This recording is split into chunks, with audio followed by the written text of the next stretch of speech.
Yeah, well, it was. I mean, in terms of like my career in the media, I mean, it's going to take some beating in it, blimmin' egg. Like, I mean, that was like magic. It was a really interesting couple of weeks because also I'd commentated on the tennis, and then I was under the impression that I was finishing on the Friday because with the guys at Whisper who do the production for Channel 4 were wonderful. They totally get it. They're like, of course you've got to watch Chris and be there for him on the Saturday. And so they got cover for me on the Saturday for the tennis, and that was lovely. And then it was the night before that the guys that I've been working with were like, oh, so you're not quite done yet. And I was like, oh God, like, what do you mean?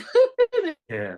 Like, well, actually, we quite like follow your journey from this, because they actually did this for Tokyo as well with us both, but it was so hard because of COVID.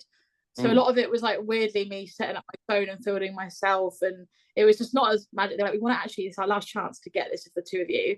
So they're like, you've got a film crew coming to your hotel at 8 tomorrow. I was like, have I?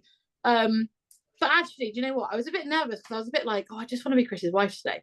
However, I'm so glad they did it. They were so right that the video they put together, the final interview, for Chris and I to have that forever feels so special, because it feels like you say, so it's a bizarre full circle, and it's cool how our careers came together for that moment, because it's probably the last chance really, because Chris has now stopped competing.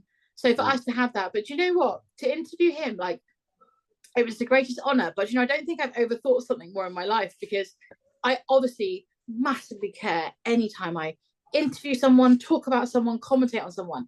But it was suddenly like, but that's my person. And it was like, this needs to be, it's like that extra layer of like, oh my God, like I love him so much and I want this to be perfection. And I remember sitting with my best friend who was there watching with me. She's an athlete as well. I was like, well, should I ask this? Should I ask this? She was like, you are seriously overthinking this. You know him better than anyone. Like, I want it to be perfect.